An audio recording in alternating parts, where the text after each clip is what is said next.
Hoje eu vou te ensinar os 3 principais momentos de uma negociação e como atuar em cada um desses momentos para fechar mais e melhores negócios. Tá curioso? Vem comigo.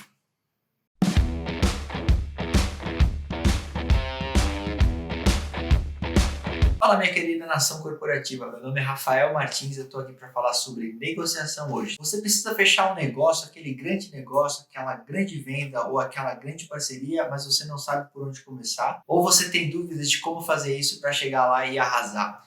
Bom, eu vou te falar sobre 3 grandes momentos, os 3 principais momentos de uma negociação, de forma simples. O primeiro momento é o pré-negociação, que é muito importante. Eu vou te explicar por quê. O segundo momento é durante a negociação. Obviamente, quando você está de frente para o seu cliente ou o seu parceiro. E o terceiro momento é a pós-negociação, quando você faz com que aquele tempo que você esteve com o seu parceiro funcione, ou seja efetivado. Tá bom? Vamos lá. O primeiro momento que eu chamo de pré-negociação é aquela parte do dia em que você estuda o que você precisa falar, você estuda o seu cliente, você estuda o que você quer fechar nessa negociação, né? Existem 3 pilares principais dentro de uma negociação. Esses pilares te ajudam a entender o que você vai enfrentar na negociação.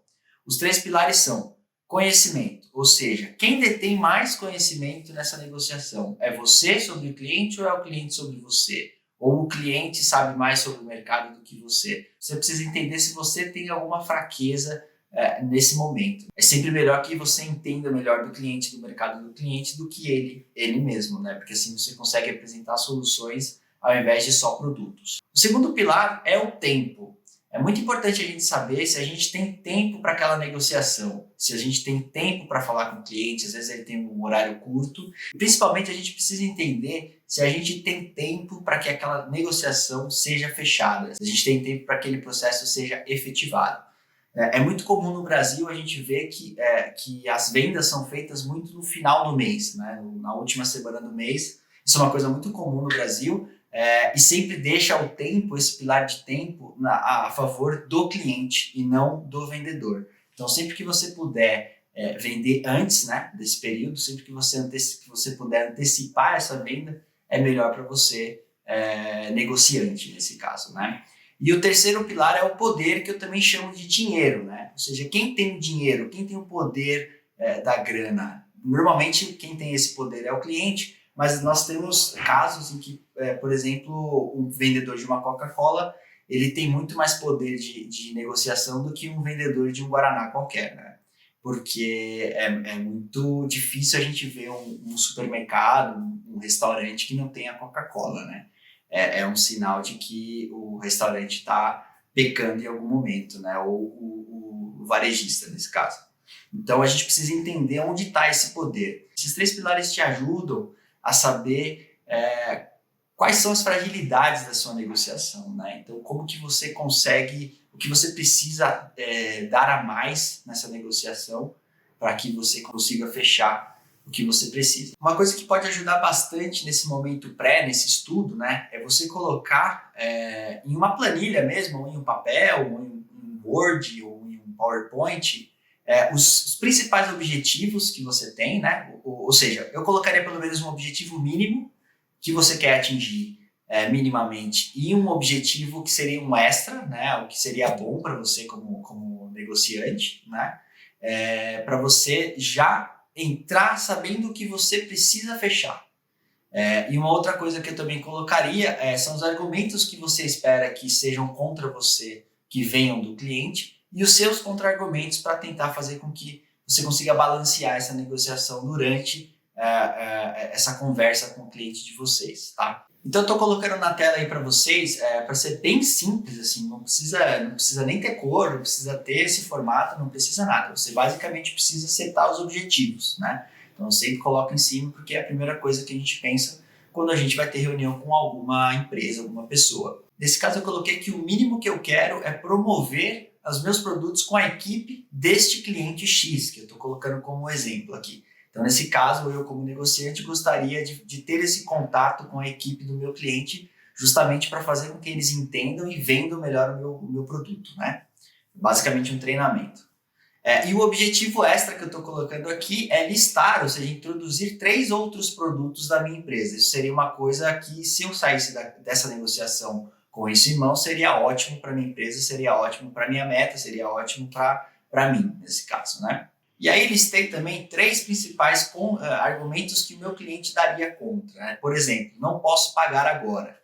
Tá bom, então eu coloquei como um contra-argumento que eu já consegui ver com a minha gerência, com a minha diretoria, que eu vou dar um prazo estendido para esse cliente, de 3 meses. Então eu fecho essa venda agora e dou um prazo para ele de 3 meses. Isso pode encurtar essa negociação, isso pode dar, eu consigo dar esse passo a mais com o meu cliente, né? Já tiro essa barreira da negociação.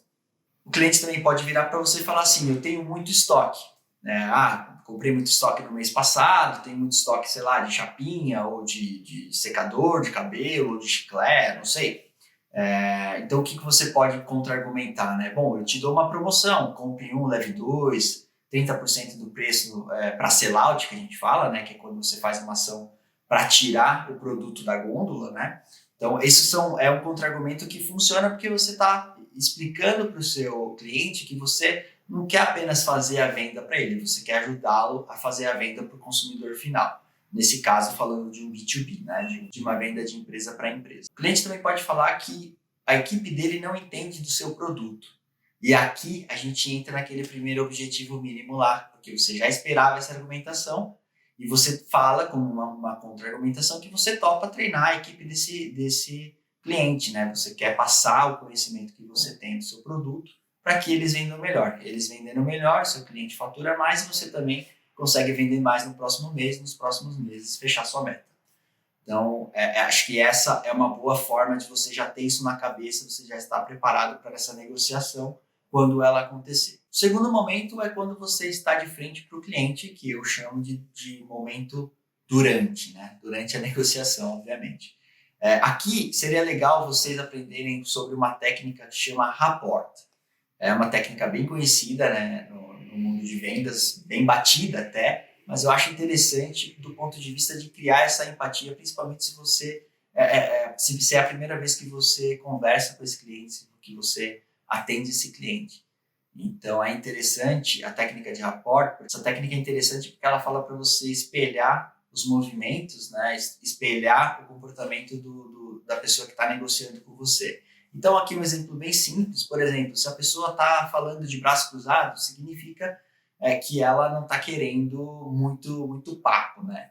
Então, a partir do momento que você começa a cruzar o braço também, fazer movimentos de cruzar o braço, ou até de ir para frente da pessoa, indicando que você quer falar com ela, que você está aberto a essa negociação, né? Você consegue fazer com que a pessoa sinta que você tem a ver com ela, né? Que você tem alguma coisa que liga vocês dois, né? Então, por exemplo, se ela tá de pernas cruzadas, você cruza a perna, de uma forma sutil, né? Para que ela não perceba que você está imitando-a, né? Mas é interessante esses movimentos para criar essa empatia no começo. Uma outra coisa que eu gosto de fazer, que eu acho muito importante numa negociação, é escute. Você tem que escutar.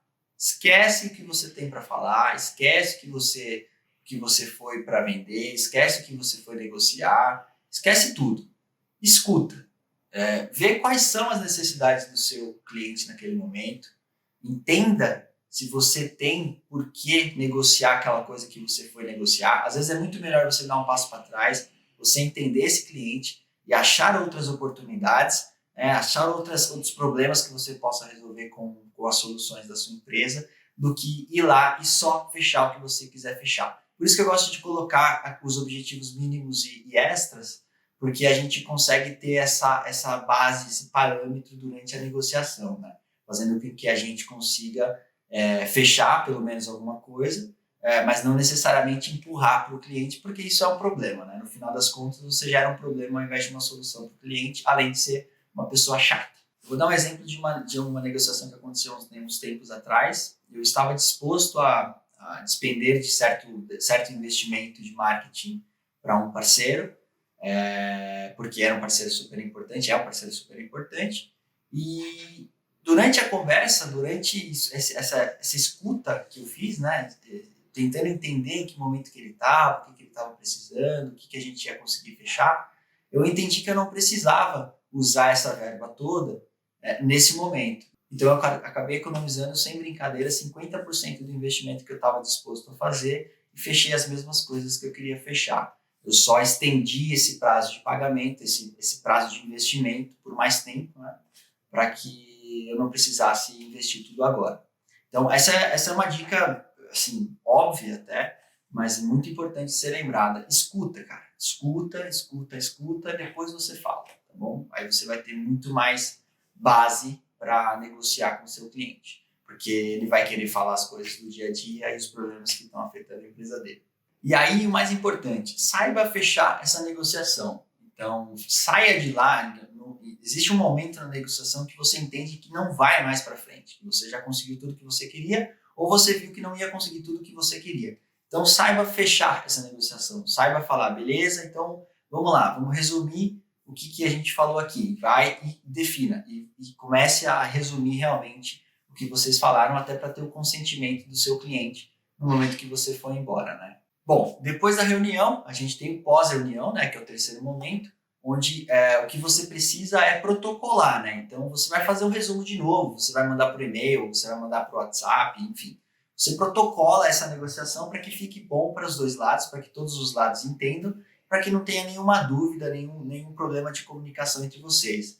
Às vezes o que acontece muito, a gente conversa, a gente fala, só que depois a pessoa acaba esquecendo. Então é muito bom protocolar para que você consiga efetivar essa negociação que você fez, né? Você também pode incluir informações que você esqueceu durante a reunião, né? Nesse protocolo. Você pode citar essas coisas e dar a oportunidade do cliente, de repente, ou de fazer uma nova compra, ou de entender melhor o que você falou, que você esqueceu de falar, enfim.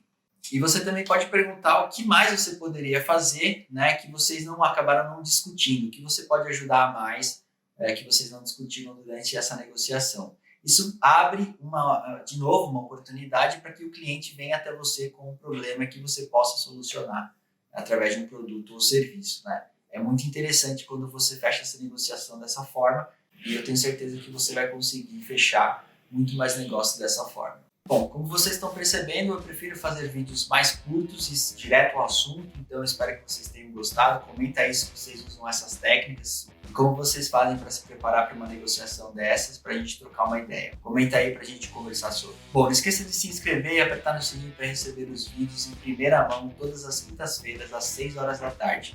Te vejo por aí, até mais.